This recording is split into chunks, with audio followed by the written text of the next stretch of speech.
मैं सपना शर्मा। आप सभी का मेरे चैनल में स्वागत है। ये मेरी मैकेनिक्स की सेकंड क्लास है, जो फर्स्ट यूनिट पहले मैं फर्स्ट क्लास अपलोड कर चुकी हूँ। जिसने भी नहीं देखी हो वो प्लीज़ उसको देखें और सब्सक्राइब करें। मैंने बीटेक किया हुआ है और एमटेक किया हुआ है। एमटेक एएमयू से किया हुआ है और 2 ईयर मैंने पॉलिटेक्निक कॉलेज में भी पढ़ाया हुआ है। तो आज हम स्टार्ट करते हैं मैकेनिक्स।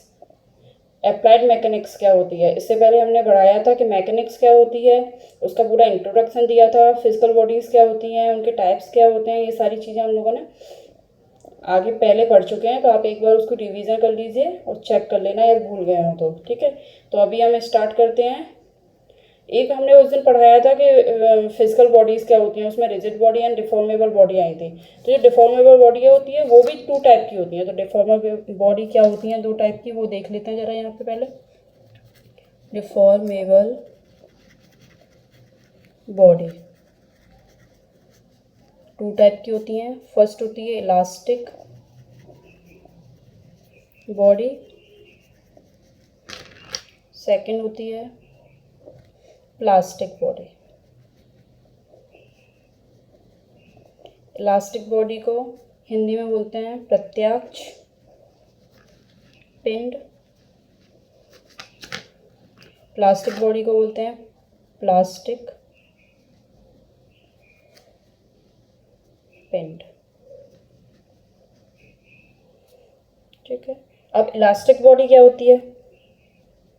इलास्टिक बॉडी साथ के साथ लिखते जाएं, जैसे नोट्स बनते जाएंगे। ऐसी बॉडी जिस पर बाहरी लोड, बाहरी बल, जिसको कहते हैं एक्सटर्नल फोर्स, और एक्सटर्नल फोर्स को पूरे को बोलते हैं लोड। जो हम आगे हमें न्यूमेरिकल्स में लोड बोलेंगे हम उसको। लगाने पर उसकी अवस्था, जिसको शेप एंड साइज कहते हैं, अवस्था में को अंतर आ जाता है, लेकिन जब हम उस बल को या लोड को हटाते हैं तो बॉडी अपनी प्रारंभिक अवस्था में आ जाती है। प्रारंभिक अवस्था में लौट आती है।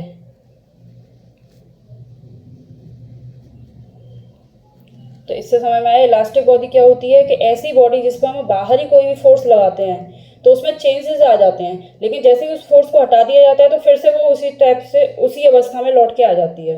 ठीक है, अब इसका उल्टा हो जाएगा प्लास्टिक बॉडी में।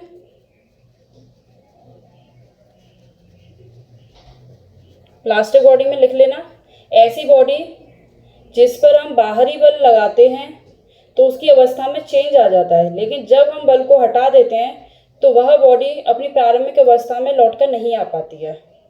तो इसको कहते हैं हम प्लास्टिक बॉडी। अब हम नेक्स्ट टॉपिक इसी में स्टार्ट करते हैं। अप्लाइड मैकेनिक्स क्या होती है। अप्लाइड मैकेनिक्स क्या होता है, इसका इंट्रोडक्शन इसमें लिखो। सिंपल पहले मैं बता देती हूँ। अनुप्रयुक्त यांत्रिकी इंजीनियरिंग साइंस की वह शाखा होती है जिसके अंतर्गत हम इंजीनियरिंग से संबंधित समस्याओं का समाधान करते हैं। अनुप्रयुक्त यांत्रिकी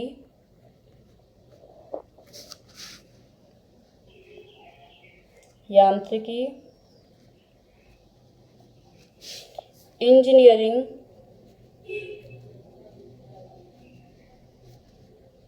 साइंस की वह शाखा है जिसके अंतर्गत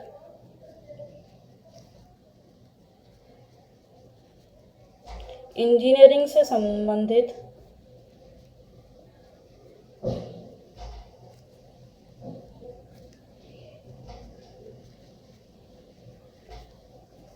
समस्याओं का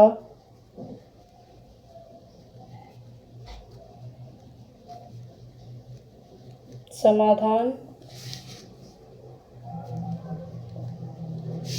किया जाता है।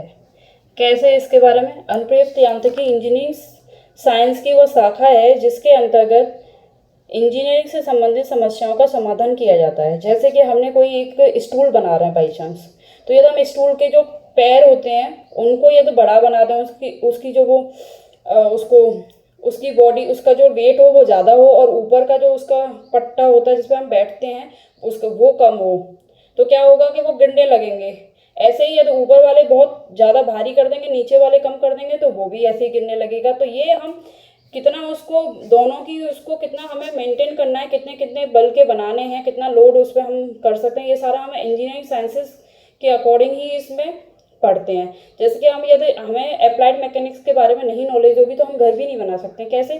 कहते हमने दीवार बनाई है बहुत ज़्यादा पतली और हमने छत बना दी बहुत ज़्यादा मोटी, तो वो क्या होगा कि वो उसका लोड ही नहीं संभाल पाएगी। जब लोड नहीं संभाल पाएगी तो वो अपने आप ही नीचे आके गिर जाएगी। तो इसलिए ये सारी चीज़ें हमें अप्लाइड मैकेनिक्स के अंदर ही पढ़नी पड़ती हैं।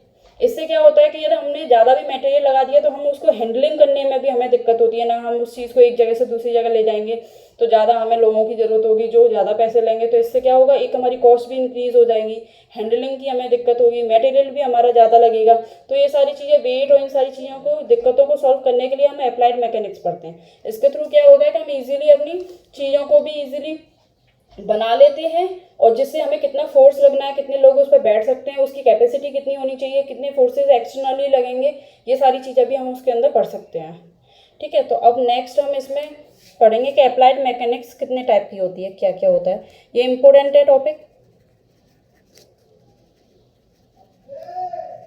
अप्लाइड मैकेनिक्स, इसको हमने 2 टाइप्स में डिवाइड किया हुआ है। फर्स्ट है सॉलिड मैकेनिक्स,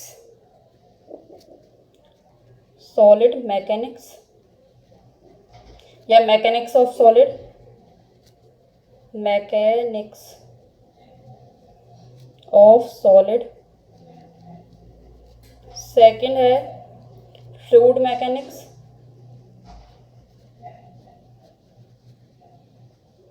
इसको कहते हैं तरल यांत्रिकी। कंफ्यूज होने की जरूरत नहीं है, जो हमने लास्ट क्लास में पढ़ा था वो केवल फ्लूइड क्या होता है फिजिकल बॉडी में, सॉलिड क्या होता है उसके बारे में पढ़ा था कि ये चीज़ क्या होती है। बट ये क्या है कि अप्लाइड में क्या उस पर अप्लाई कर रहे हैं, उन फोर्सेस के बारे में कैसे पता चल रहा है क्या है, किस टाइप के होते हैं, ये वो चीज़ है। तो उसको कंफ्यूज मत होए कि यार ये फ्लूइड तो हमने पहले भी पढ़ा हुआ है, वो क्या होता है। ये फ्लूइड मैकेनिक्स है, वो सिंपल फ्लूइड था। तो तरल यांत्रिकी, ये हो गया ठोस यांत्रिकी। अब ठोस यांत्रिकी को 2 टाइप में डिवाइड किया गया है। फर्स्ट है mechanics of rigid body, rigid body आता है, mechanics of rigid body. Second है mechanics of deformable body,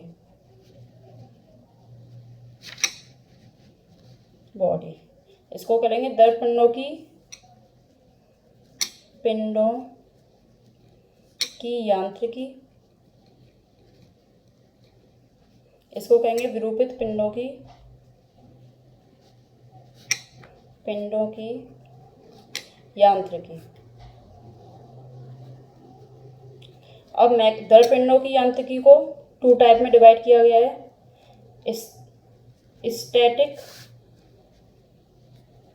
statics, इसको डायनामिक्स। अब डायनामिक्स को 2 टाइप्स में डिवाइड किया गया है। काइनेमेटिक्स, ये सबकी डेफिनेशन आनी चाहिए क्योंकि कोई भी वर्ड कहीं भी यूज हो जाता है, फिर उसके बारे में पता नहीं होता कि वो होता क्या है। काइनेटिक्स, इसको कहते हैं हिंदी में शुद्ध गति विज्ञान। ये नाम सुने भी होंगे इंग्लिश के, और ज़्यादातर जैसे जो टेक्निकल वर्ड है उसको इंग्लिश में भी याद करने की कोशिश किया करो उसके बारे में, क्योंकि भाई जब आप पॉलिटेक्निक फिनिश करके आगे जेई या किसी भी चीज़ की प्रिपरेशन करोगे, उसके लिए जाओगे तो फिर इन वर्ड्स की ही ज़रूरत पड़ेगी, फिर आपको प्रॉपर्ली समझ में नहीं आएगा। बीटेक करोगे या कुछ भी करोगे तो उसके लिए हिंदी से काम बिल्कुल नहीं चलेगा। जो टेक्निकल वर्ड्स हैं उनको तो पता होना चाहिए आपको। बलगतीय विज्ञान, स्टैटिक्स को हिंदी में बोलते हैं स्थिति विज्ञान, इसको बोलते हैं गति विज्ञान। अब इन सब के ये एक बार देख लो। अप्लाइड मैकेनिक्स को 2 टाइप में डिवाइड किया हुआ है, सॉलिड मैकेनिक्स या फ्लूइड मैकेनिक्स। सॉलिड मैकेनिक्स को ठोस यांत्रिकी बोलते हैं, फ्लूइड मतलब तरल यांत्रिकी हो गई।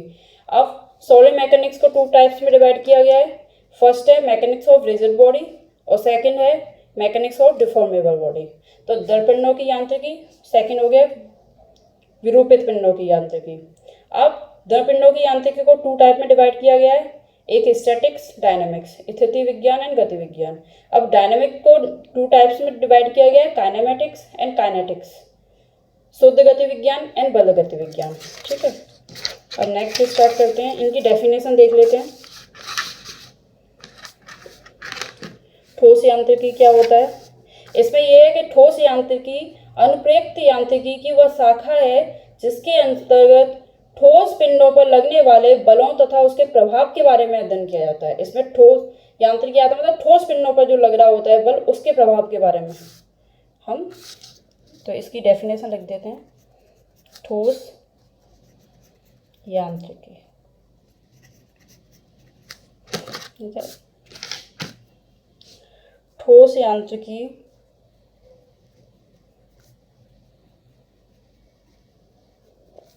अनुप्रयुक्त यांत्रिकी की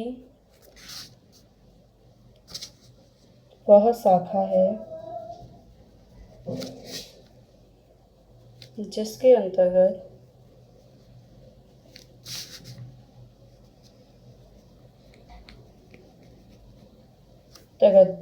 ठोस पिंड पर लगने वाले बलों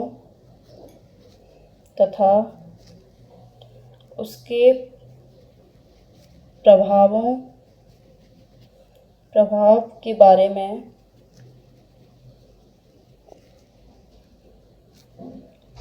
अध्ययन करते हैं। अब तरल यांत्रिकी में क्या होगा? तरल यांत्रिकी अनुप्रयुक्त यांत्रिकी वह शाखा है जिसके अंदर तरल पदार्थों पर लगने वाले बलों तथा उसके प्रभावों के बारे में अध्ययन किया जाता है। ठीक है, तरल यांत्रिकी अनुप्रयुक्त यांत्रिकी की वह शाखा है, यहाँ से कर सकते हो, वह शाखा है जिसके अंतर्गत तरल पिंडों पर लगने वाले बलों तथा उसके प्रभाव के बारे में अध्ययन किया जाता है। ठीक है, तो मैं लिख नहीं रही हूँ पूरा, इसी में से केवल ठोस पिंडों की जगह तरल पिंड आ जाएंगे। अब नेक्स्ट क्या है इसे देखते हैं। नेक्स्ट आया मैकेनिक्स ऑफ रिजिड बॉडी। तो मैकेनिक्स ऑफ, जिसको बोलते हैं दृढ़ पिंडों की यांत्रिकी।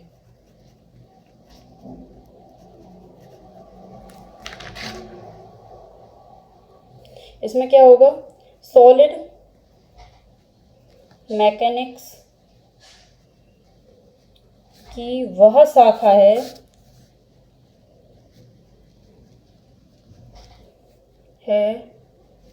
जिसमें दृढ़ पिंडों पर लगने वाले बल तथा उसके प्रभाव के बारे में अध्ययन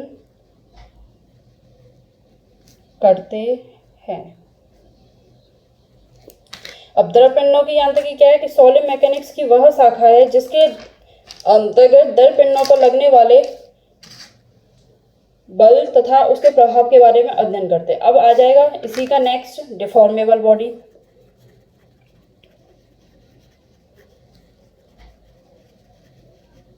मैकेनिक्स ऑफ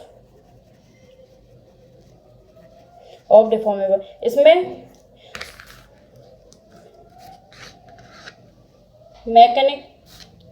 आ जाएगा डिफॉर्मेबल बॉडी सॉलिड मैकेनिक्स की वह शाखा है जिसमें विरूपित पिंडों पर लगने वाले बल तथा उसके प्रभाव का अध्ययन किया जाता है। बस उसमें से थोड़ा सा चेंज हो जाएगा कि द्रव पिंडों की जगह इसमें सॉलिड मैकेनिक्स की वह शाखा है जिसमें विरूपित पिंडों पर लगने वाले द्रव पिंड, ये जो द्रव पिंड है इस पे इसकी जगह केवल विरूपित पिंड लिख दोगे। विरूपित पिंडों के लगने वाले बल तथा उसके प्रभाव के बारे में अध्ययन किया जाता है। अब नेक्स्ट है हमारा statics.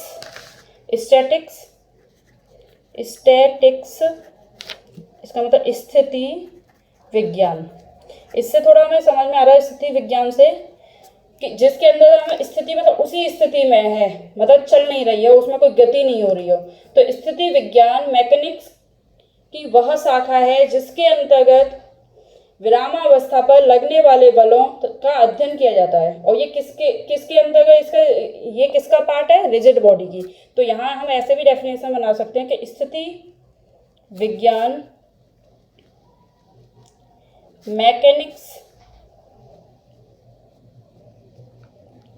Mechanics of rigid body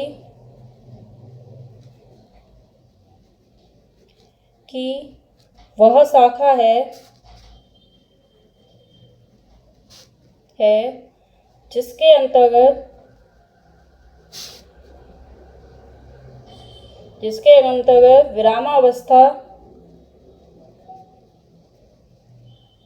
विरामावस्था पर लगने वाले बलों का अध्ययन किया जाता है। अब नेक्स्ट है गति विज्ञान, जिसको कहते हैं डायनामिक्स। इसमें क्या होगा? गति विज्ञान मैकेनिक्स ऑफ रिजिड बॉडी की वह शाखा है जिसके अंतर्गत किसी पिंड की गतिमान अवस्था में उस पर लगने वाले बलों का अध्ययन किया जाता है। इसमें क्या था कि वो अपनी स्थिति में विराम अवस्था में, यहाँ पे केवल गतिमान अवस्था में, इस जगह आ जाएगा गतिमान अवस्था। तो पूरी डेफिनेशन हो जाएगी गति विज्ञान मैकेनिक्स ऑफ रिजिड बॉडी की वह शाखा है जिसके अंतर्गत गतिमान अवस्था पर लगने वाले बलों तथा उसके प्रभावों का अध्ययन किया जाता है। अब इसको डायनामिक्स को 2 पार्ट्स में डिवाइड किया गया था, बताया था अभी मैंने, जिसको बोलते हैं काइनेमैटिक्स या शुद्ध गति विज्ञान।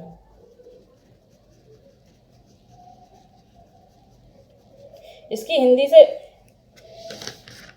देखो, इसकी हिंदियों से ही ज्यादातर पता चल जाता है। जैसे स्थिति मतलब अपनी स्थिति में है, जो है उसकी स्थिति, तो मतलब वो मूव नहीं कर रहा है। डायनामिक्स मतलब गति, मतलब गति करते हुए टाइम पे जो उसकी गति हो रही है, उस अवस्था में जो उस पर बल लग रहा है उसके प्रभाव को पता करना। शुद्ध गति विज्ञान मतलब सिर्फ शुद्ध मतलब बिल्कुल शुद्ध हो, सिर्फ गति विज्ञान के बारे में ही जिसमें हम अध्ययन करें, ठीक है। और इससे पहले उस दूसरी जो इसका एक और पार्ट था उसमें क्या, बल गति विज्ञान, मतलब जो गति विज्ञान और जो बल लग रहे हैं उसमें, मतलब पूरा हर डायरेक्शन, गति, हर चीज के बारे में उसमें हम अध्ययन कर रहे हो। तो इसकी डेफिनेशन क्या हो जाएगी काइनेमैटिक्स की? गति विज्ञान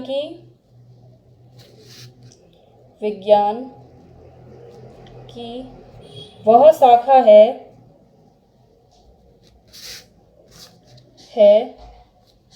जिसके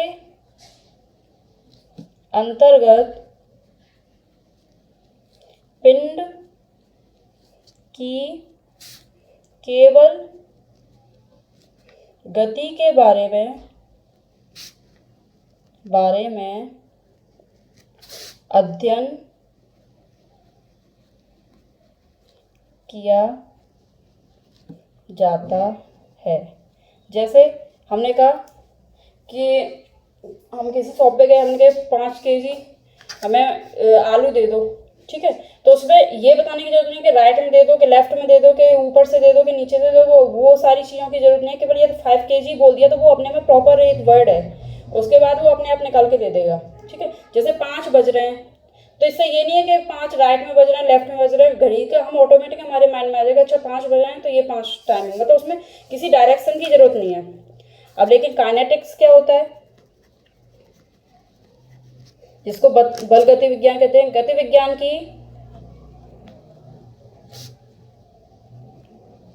की वह शाखा है जिसके अंतर्गत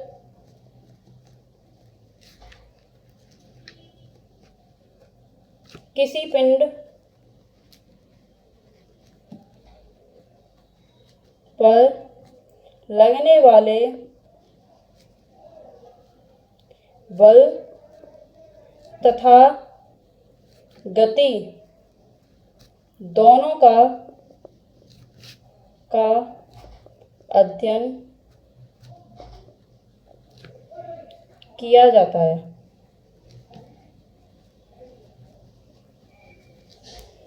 इसमें क्या होता है, गति जैसे विस्थापन, त्वरण, ये सारी चीज़ों का हम इसमें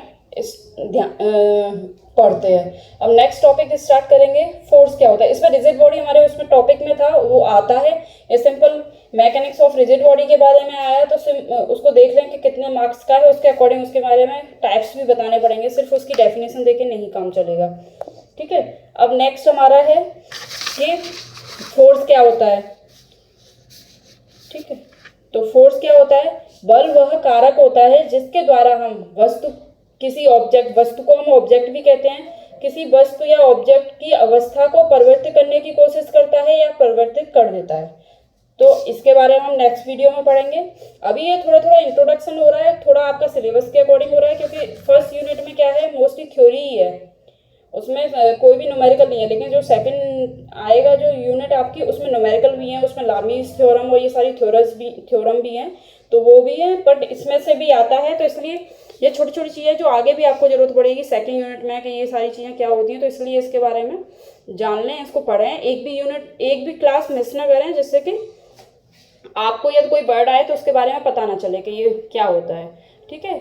आज के लिए यहीं पे, नेक्स्ट क्लास हम कल डालते हैं। और अब मैं डेली अपलोड करूँगी, क्योंकि मेरे को माइक की दिक्कत थी, तो आवाज़ बिल्कुल भी वॉइस क्लियर नहीं थी, तो काफ़ी दिक्कत हो रही थी लोगों को उसमें सुनने में, तो इसलिए। लेकिन सब्सक्राइब करना ना भूलें, एक बार इस वीडियो को और अपने फ्रेंड्स को भी थोड़ा शेयर करें, जिससे कि उनको भी हेल्प हो। Thank you.